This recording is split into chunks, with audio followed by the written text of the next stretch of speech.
Olá a todos.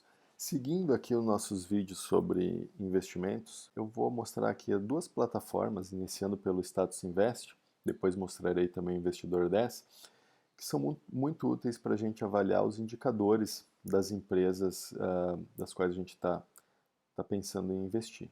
Então aqui eu estou dando como exemplo a Transmissão Paulista, aqui no Status Invest. A primeira coisa que aparece é a cotação, né?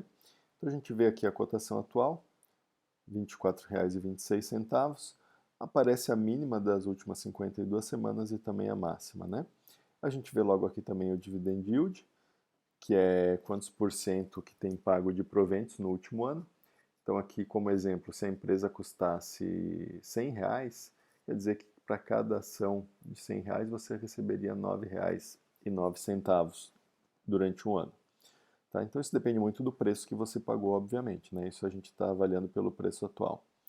E a valorização nos últimos 12 meses. Aqui a gente tem um gráfico de 6 meses, né?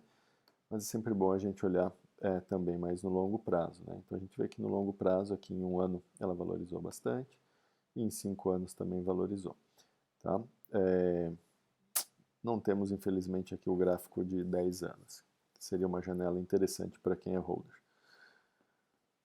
Descendo, a gente vai chegar nos indicadores da Transmissão Paulista. Então aqui novamente o Dividend Yield, PL, que é a relação preço-lucro, tá? Uma forma interessante de ler isso é quantos anos que a empresa vai demorar para gerar em lucro aquilo que você está gastando na compra dela hoje. Tá? Então aqui a gente vê que em menos de 6 anos a Transmissão Paulista consegue reaver o dinheiro investido nela hoje em lucros. Tá? O PEG Ratio é um indicador bem interessante, ele vai ver o crescimento do lucro da empresa. Então aqui a gente vê que esse PEG Ratio está vendo o crescimento da empresa no último ano e fazendo essa relação com o preço. Então se o preço é baixo e o crescimento é alto, melhor ainda, né? Que a gente vê um PEG Ratio bem bom, abaixo de 0,5, né? Então mostra que a empresa está descontada, levando-se em consideração o crescimento que ela vem tendo no último ano, né, do ano anterior para esse. Eu gosto mais de olhar aqui nos 5 anos, tá? Que é o crescimento dos últimos 5 anos, né, o crescimento médio dela. Então a gente poderia fazer uma conta assim: preço-lucro 5,98 dividido pelo crescimento médio dela dos últimos 5 anos por 7,26. Então a gente vê aqui que tem um certo desconto, mas a gente geralmente gostaria de encontrar um descolamento maior entre valor e cotação, né? Quando você tem esse valor aqui abaixo de 0,5, isso te mostra uma pechincha, né? Está muito bom de comprar, o preço está muito baixo. PVP é preço sobre valor patrimonial, então o preço dividido por tudo que a empresa tem de patrimônio, ou seja, se você comprar a Transmissão Paulista hoje, você estaria comprando o patrimônio dela com 14% de desconto, tá? Aqui a gente não fala nem sobre lucro, né? Simplesmente todos os bens aí da empresa. O EV/EBITDA também é um indicador interessante, tá? Que o EV seria o valor da empresa, mas o valor que você desembolsaria se você fosse comprar a empresa. Então ele soma aqui as dívidas, né? Quando você compra uma empresa, está comprando a empresa e também as suas dívidas, tá? Isso em relação ao EBITDA, que seria uma aproximação da capacidade de geração de caixa da empresa, e também entra aí na equação a, a deterioração aí do patrimônio da empresa, tá? Então, na verdade, aqui, quanto menor o indicador, também é melhor, assim como o preço-lucro, tá? Então, a gente pode ler isso que a capacidade de geração de caixa da empresa é o suficiente para em um pouco menos de 8 anos, aqui 7,97 anos, você conseguir pagar essa empresa que você está comprando, né, que seria o valor da empresa em si, mais os empréstimos que ela tem, as dívidas da empresa, certo? Vamos ver outros marcadores interessantes. Aqui é interessante também saber que o VPA é o valor patrimonial por ação, por cada ação que você compra, e o LPA aqui é o valor, o lucro por cada ação que você compra, tá? São coisas interessantes de ver. Aqui abaixo eu já mostrei também o crescimento da empresa dos últimos 5 anos, crescimento médio. E é interessante também a gente olhar aqui a dívida da empresa. Então a gente vê aqui que aqui a dívida da empresa, tá? Pelo EBITDA, que seria uma aproximação da capacidade de geração de caixa, está em 2,65.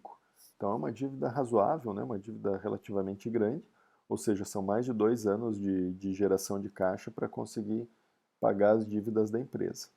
Tá? Isso a gente tem que avaliar também por setor. Aqui, como a gente está falando de uma empresa de transmissão de energia, que tem uma geração de caixa bastante previsível, né, e via de regra com contratos longos, é, não é tão alto para ela, tá? É uma dívida ok, assim, numa fase de investimento da empresa.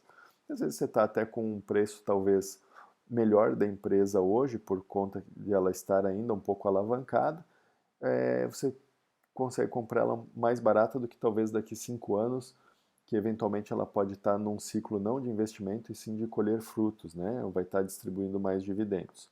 Embora o dividendo dela hoje esteja bastante bom ainda. O que mais a gente tem aqui? Interessante também o ROI. O ROI é o retorno que a empresa consegue te dar em lucros em relação ao seu patrimônio, tá?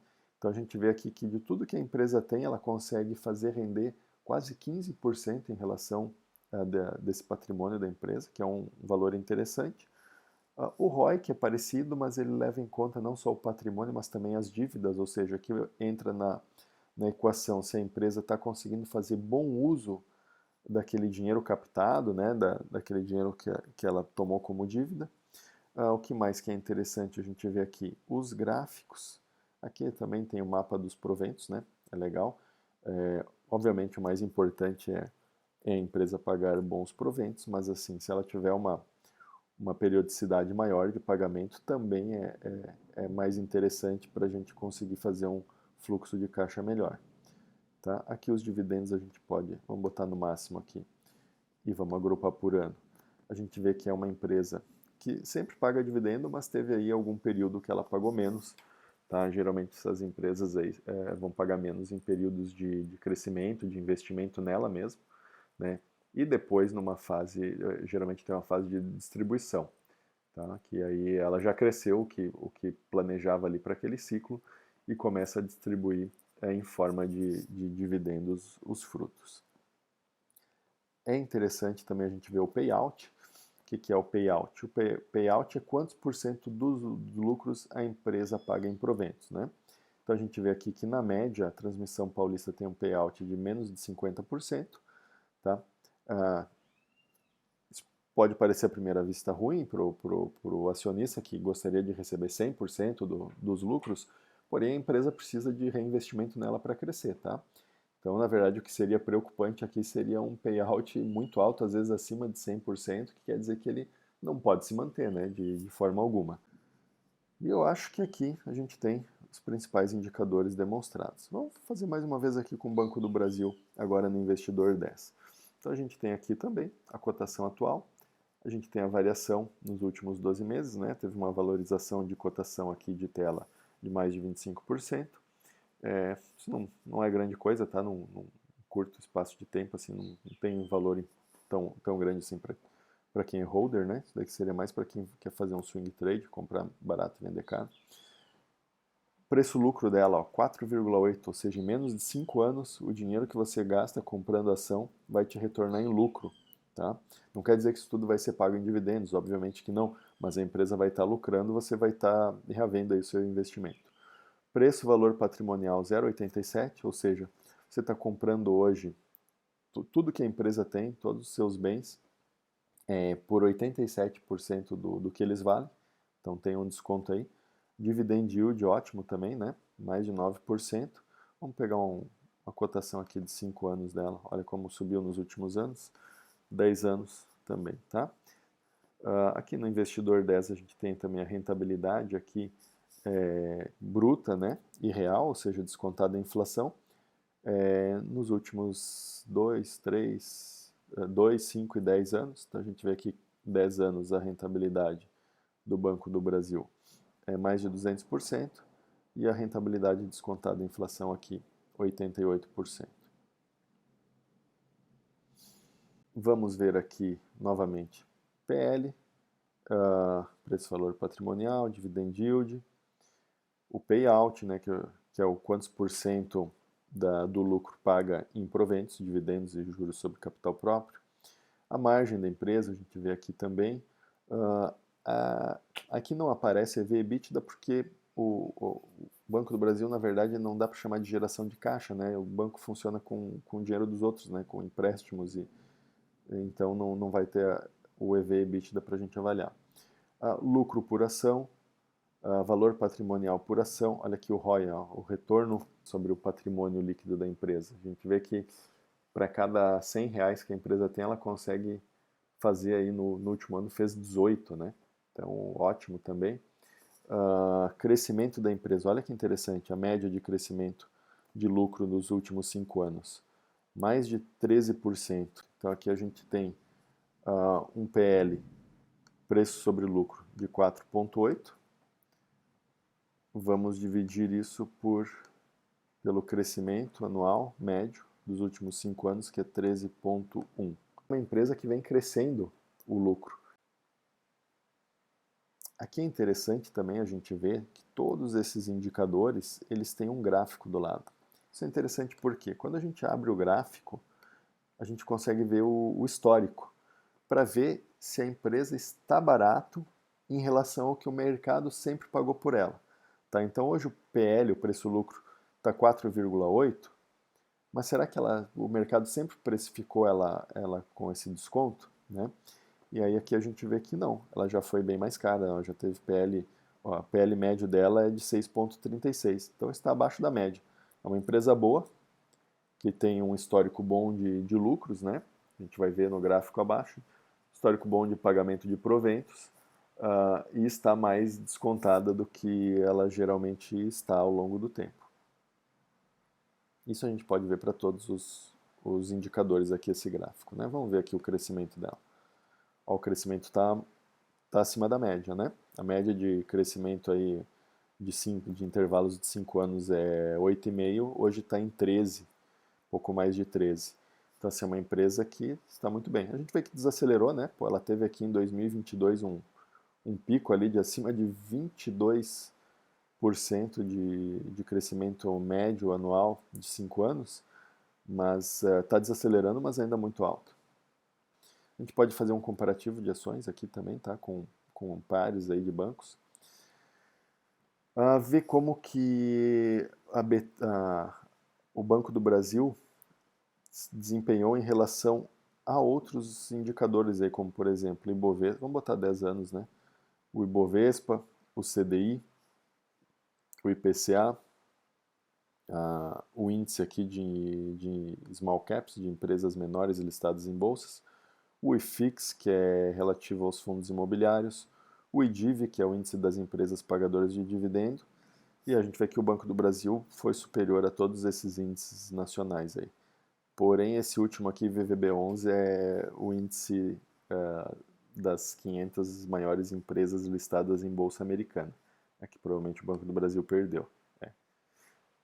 Tá, então, lógico, aqui a gente vê que mais um indicador aí da importância da gente investir pelo menos parte aí do patrimônio no exterior, né?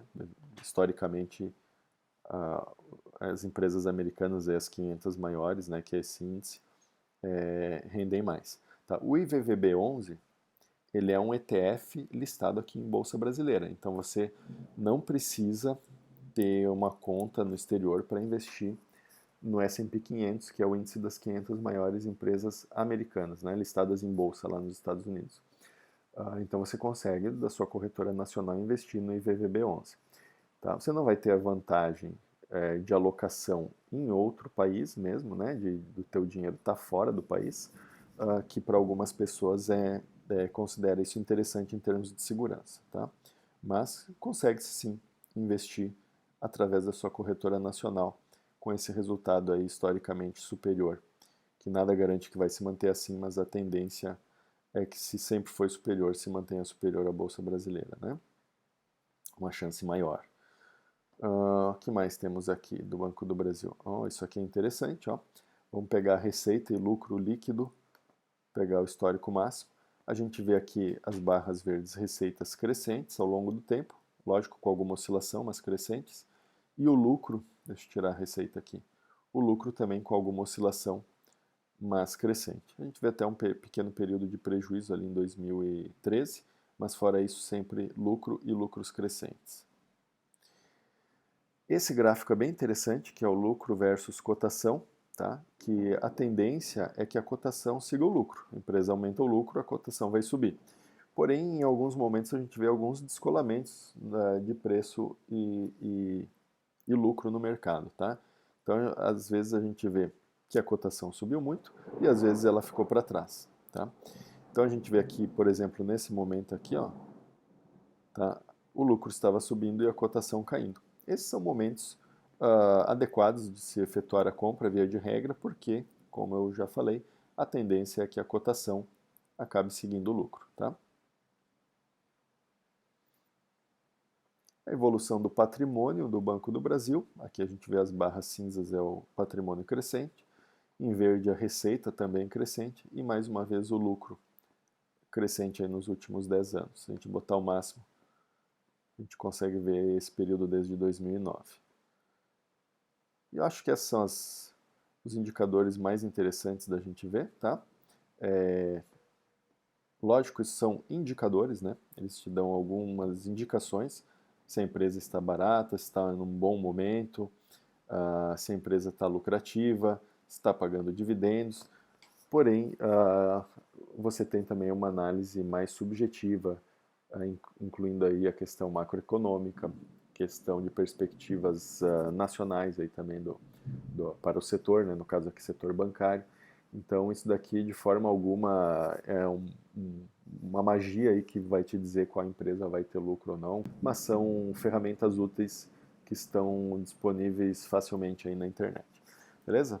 Próximos vídeos aí a gente continua falando um pouquinho sobre como selecionar as empresas. Um abraço e até lá.